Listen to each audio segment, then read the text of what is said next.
All right, so I thought I'd go ahead and give a little commentary on this Loomis drawing from Figure Drawing for All It's Worth. This is specifically page 28, I believe, where we're showing some different academic proportions, starting with the proportion of science and kind of the Academy of Human lore, that the human body is about 7.5 heads tall, meaning if a head is a unit, we stacked it top to bottom. That's about how tall we'd be as people. Of course, Loomis and a lot of figure drawing books are most famous for an 8-head model that we see on the second figure. Of course, that's a cleaner number, right? 8 heads versus the 7.5. And then from there, it starts to grow towards fashion models that are 8.5 heads tall. And then the one I'm currently working on, which is the heroic model, which could be like 9+ heads. So even like 9, 10, I don't know if it gets any crazier than that. But I wanted to show a little bit of how I start the figure. So I usually start with the head, especially with something like this that's more like a diagram. And I put the torso on there, and then I typically want to go head to toe. That's something I tend to think a lot about, is having the figure completely represented from the top all the way to the ground before I start getting into detail. So I think at this point I'm just kind of figuring out a little bit of where the knees are, where the calves are. I'm copying this from the book, but I'm definitely embellishing a little bit and also changing it some because I'm using some thoughts that I've picked up from other figure drawing theory, books, pictures, tutorials, things like that. And then also I'm truly not just observing, meaning not just copying the lines, but also trying to play out a theory or an idea, like, well, what makes this figure look heroic besides being tall or long, and more importantly, which parts of the body are being exaggerated as we continue going from the academic all the way to the heroic. So what I tend to notice as the figure gets bigger and bigger, more artistic, more kind of ideal or stylized, is that the figure gets a lot wider and the legs kind of get longer, or that seems to be the part that gets exaggerated the most. So not just the upper torso, but kind of the length of the legs. But width is really important. I notice that a lot of the ideal kind of figures, the heroic figures, especially things we might see in comic books or in film, they're very, very wide compared to what we would normally expect in reality, kind of in the real world way we look at the human body. So you can see again that I'm just kind of fleshing out some of those shapes for the torso, the arms, the legs. I'm keeping everything very light. I plan on tracing over this, so I plan on using a mechanical pencil to go a little bit tighter. This, just in case you're curious about material, is a 2mm pencil, and so it's a lot thicker. It's kind of like a thick mechanical pencil. It's often used in drafting, so things like architecture or even industrial design drafting. And it's pretty nice for sketching out because it's soft and then it's not thin enough to kind of carve into your paper. You can use it to put your preliminary sketch on there. And then you'll see I'll do something called ghosting, where I'll kind of gently erase the lines before I go in there and tighten it up with the mechanical pencil. So after drawing these figures and drawing quite a few of the Loomis style figures, I'm also starting to just lay in these landmarks that I'm aware of. So things like the pectorals, the nipple, right there, that's the start of the clavicle or the collarbone. That's the trapezius. Those are those two lines that transition from the neck to the shoulder. Starting to lay in the deltoid, so the shoulder itself. Notice how much curve there is in the arms. Of course, I'm definitely totally a fan of like stylizing, like playing that up a little bit. But in general, it's really important to see how when the body is at rest, the arms aren't going to just hang straight down. They're not going to hang straight down like a box or like a plumb line. And more importantly, like the more muscle, the more kind of stature we put on the figure, we even push that a little bit further where the arms kind of bow out. So they kind of bow out towards the elbow, they come back in towards the thigh. But that's such an important part, I think, of drawing the figure, is always pushing that rhythm, like getting as far away as possible from things just being straight up and down, straight left to right. There's so much diagonal in the figure, there's so much curve, and then there's truly no passage, I think, in the figure that's entirely straight, or if it is, it's certainly not for long. Meaning as soon as something's going straight up and down or straight left and right, it's almost immediately followed with some kind of curve or change in direction. And so right now I'm placing the other arm. The wrist is about halfway on the figure. That's true even on the human body in the academic proportion. If you look on the left, you'll see that there's a slight hint of the pelvis and the femur and what's called the great trochanter. That's the part of your big leg bone, your femur, that you can actually touch a little bit on the side of your body. And that's about where our wrist falls. So that's like a big halfway point. It's the kind of towards the bottom of the pelvis where the big femur bone is starting to come out of your pelvis, what we call halfway on the body. And again, that's where our wrist will usually fall. And I notice in a lot of these stylizations, like the fashion and the heroic, that still applies. Like that's still where the wrist is falling. It doesn't change too much. So again, the upper body and the arms, the torso, things like that, they get a lot wider. I think they do stay like, not too far. They don't stray too far away from the academic. But in the legs, again, I think you see a lot of exaggerated kind of length in the leg, especially if you want to think about ratio, right? We'd say, yeah, the legs are definitely getting much longer compared to the upper body. So now I'm just working on the calves. I'm a huge fan of sketching, right? Meaning kind of lightly laying in the lines, giving myself a draft, something that I can tweak or edit. I really encourage that in my drawing, and in people I work with, I encourage in their drawing, because we shouldn't put pressure on ourselves to get it perfect the first time. We shouldn't even stress ourselves with getting things perfect in general, especially if we're in a position of learning, of trying to get better, right? And with these kinds of drawings, especially working from the book, working from Figure Drawing for All It's Worth, I think it's especially important that you're more concerned with like ideas and like theories and things you notice, like observations or themes that you're noticing with the body, versus copying those lines exactly. I'm even a person that admittedly will jump a lot around a figure. So you'll notice like the hand on the left side's not even done, right, as I'm working on the feet. And although I like to follow an order, I want to make sure I get things kind of worked out in order.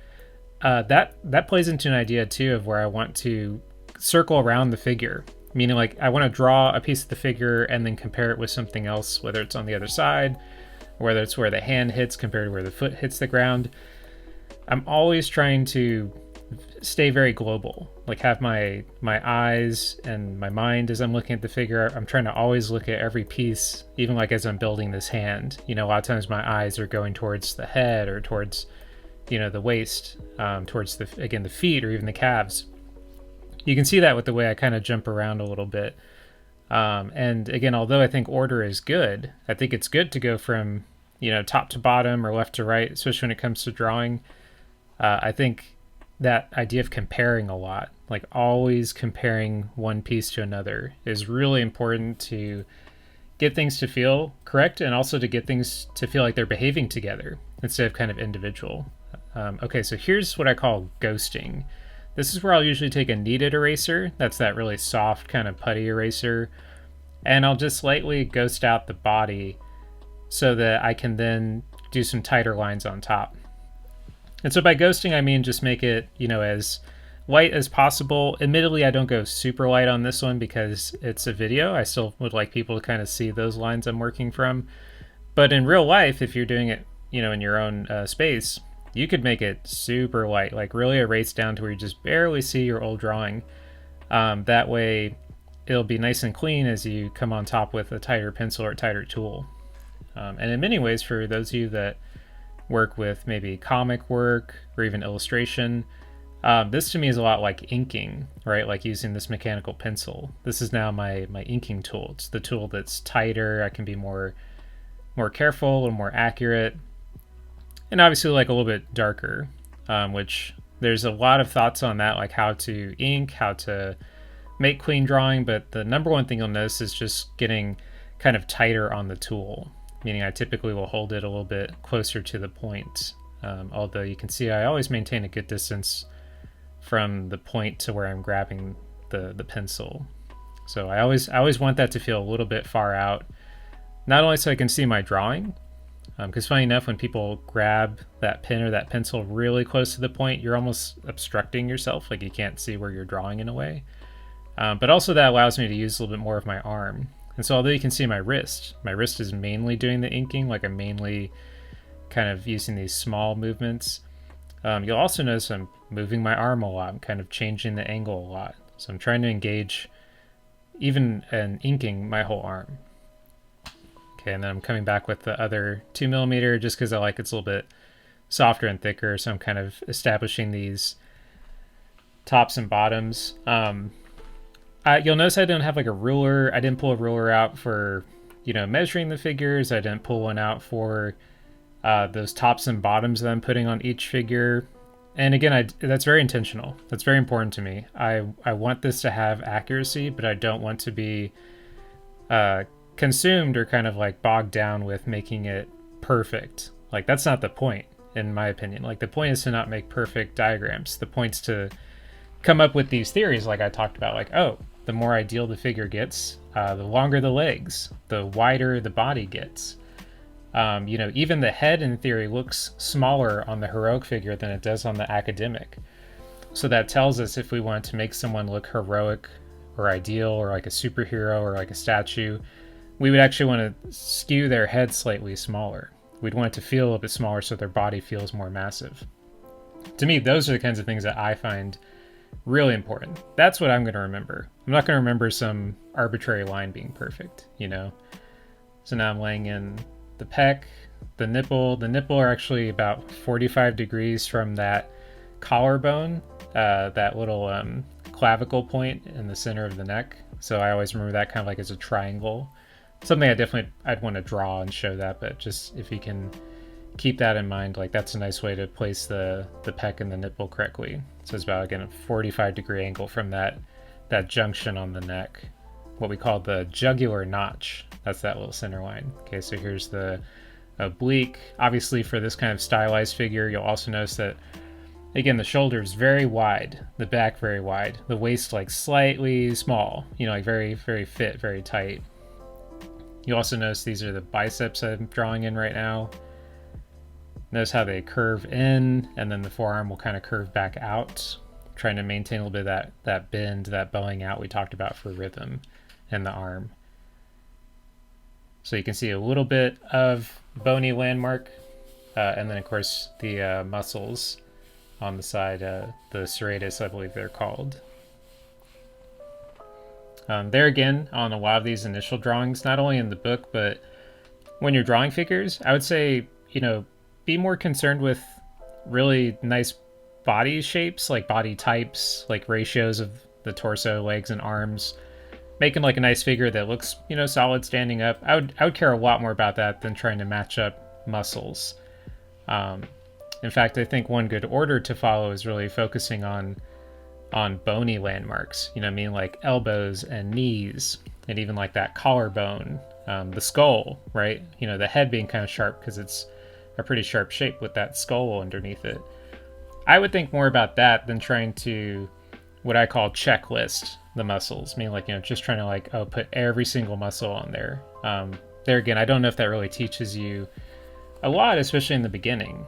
I think it's more important that you're just getting these figures down. They have some nice rhythms, right? They have taper in them. They have, the taper we tend to see in like the arm being wider at the top, more narrow in the bottom. Same thing with the leg.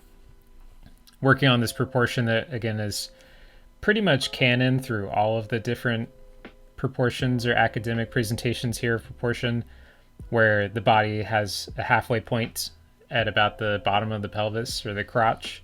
Those, again, are the things I think you'd want to see as you're first drawing the figure. Focus a lot more on those versus putting every little muscle on there. And more importantly, even knowing those muscles. I think it takes a very long time to learn all those muscles and to even, of course, correctly put their shapes down, especially across different body types. So think big first at all times with drawing. Think of the big ideas, the big moves first. Okay, so right now I'm just cleaning up a little bit. There again, these are sketches to me. They're not too tight.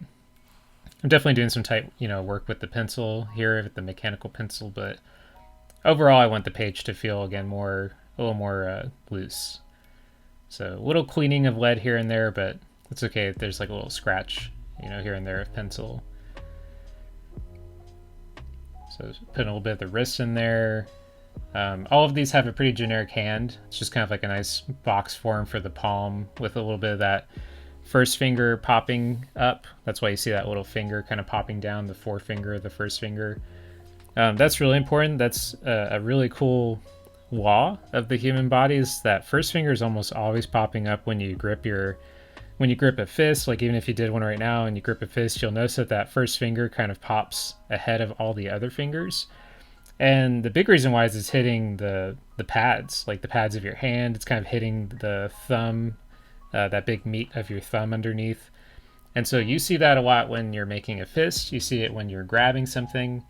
It's almost always coming a little bit ahead of all the other fingers, that first finger, when there's that grip position. So there again, those are kinds of things that I think are especially important. Like that's the kind of stuff that I'm always interested in learning.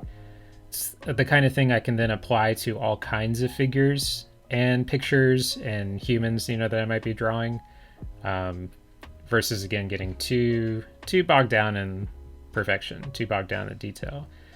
Okay, so speaking of what I said earlier, notice how the legs are straight and then suddenly there's like a little gap in them. That's from like the thigh going into the knee, right? The thigh kind of like a meatier part going into the knee, which is a bonier part. So here's the kneecap. There's like a lot of little nice lines in the knee, typically coming from the kneecap, from also a tendon that goes down from your kneecap to your tibia, which is your shin bone, like your big shin bone in the front. But yeah, notice how that line in the center that goes from the top of the legs all the way to the feet has these little pockets or these little gaps, right? Because that shows how your legs go from like really meaty to like bone, back to meat again, back to kind of bony. So we would see kind of like these little parts where it overlaps and these other parts where there's gaps in the leg. That's a very human kind of natural idea, right? Versus just like a straight line, treating the legs or the body like a box. So there again, there's like a little gap that you probably see from where your calves touch, and then it gets a little bit narrow before you get into your ankle. Think a lot about that transition from like bone to like meat, I call it, kind of like meat or fat or muscle. A lot of parts of the body, like your calves are very soft, like, right? They're kind of a little more supple. Then your ankle and like the bottom of your shin, that's like really bony. That's like really thin. And so you see that a lot on the human body, this like back and forth, this like ebb and flow from like meat to bone to soft to hard, things like that. Even round to straight, right? Like some parts are truly kind of a straight passage before it gets into something that's a little bit more round. Okay, so there again, I'm coming up there and just tightening up little pieces. Again, part of the reason I'm kind of jumping at times is because I might be drawing an ankle and I'll look up at the top of the head to make sure like, hey, how's the whole figure looking? And so maybe I'll notice like a little shape or something I want to adjust. So now we're just drawing a quick little foot. This is a really nice shorthand that I've come up with for the foot, like that big toe and then kind of grouping all the other toes together. That pinky usually sticks out quite a bit, that pinky toe. It's very parallel to the hand as well. So like the pinky toe and your pinky finger, they tend to stick out a lot. They're kind of like really separated from everything else on the hand and the foot. So now I'm just doing a little bit of ankle. And we're getting definitely towards the end here. So I'm just doing a little bit of transition, like again from that straight to that meat. There again, I'm kind of just hitting some little details. This is where I, speaking of jumping around, randomly thought, oh, let me erase a little bit on that third figure's line. So now seeing that I'm done with this page, so again, this is page 28 from Figure Drawing for All It's Worth. Now I can move on to the next page, so just kind of looking at everything, putting some final little lines. But yeah, I hope you enjoyed some of this commentary. Again, it's actually nice sometimes to draw and then not be talking while I'm drawing and then kind of talk later on. And here's the final picture you can see, all nice and cleaned up. And so yeah, again, this is from Figure Drawing for All It's Worth by Andrew Loomis. And this is page 28 of the academic proportions of the body. So starting from kind of the scientific idea of a figure that's 7.5 heads tall, all the way to heroic, ideal, superhero style figures that can be up to 9 heads tall. So imagine that the head again is a unit that we would measure from top to bottom. But yeah, hope you like it. Feel free to comment or ask any questions below, and I will see you guys soon. See ya.